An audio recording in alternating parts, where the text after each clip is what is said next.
लगा के नहीं चलते हो। खाली हम हो बनी कि अब्दुल लोग बा।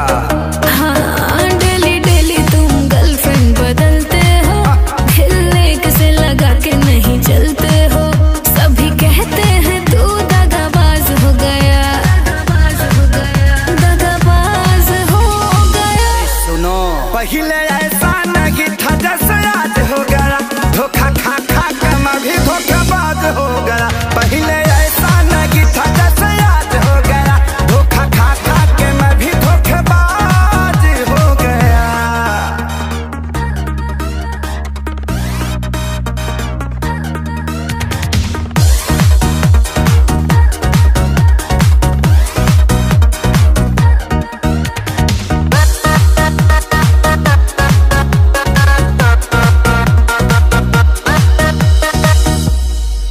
लड़के भी लड़कियों को फंसाते हैं, सब पाते ही वो छोड़ जाते हैं। हम अकेले पाते हैं क्या? लड़के भी लड़कियों को फंसाते हैं, सब पाते ही वो छोड़ जाते हैं। जैसा सोच रही वो वैसा मेरा करैक्टर नहीं, आम आदमी हूँ मैं कोई फिल्मी एक्टर नहीं। बात वायरल है तू छोरी बाज हो गया। अरे क्या सुन रही हूँ तेरे बारे में यार, बोल। सारा नीट तोरे लगबा।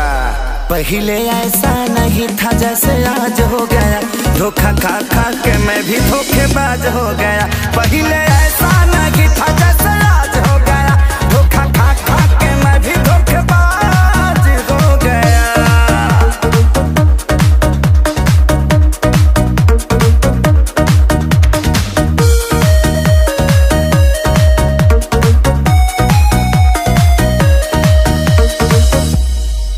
दिल वाली से दिल जो लगाओगे, सच्चा वाला तभी प्यार पाओगे। सब यही कहती है लेकिन कोई मिले तो सही। हाँ, दिल वाली से दिल जो लगाओगे, सच्चा वाला तभी प्यार पाओगे। अब किसी भी लड़की पर मुझको ट्रस्ट नहीं, चाहे धोखा मिले या प्यार कोई कष्ट नहीं। श्याम देहाती आजाद भी नाराज हो गया, और कितनों को नाराज करोगे यार, अब तो सुधर जाओ। जीवन विवादे में रहला। पहले ऐसा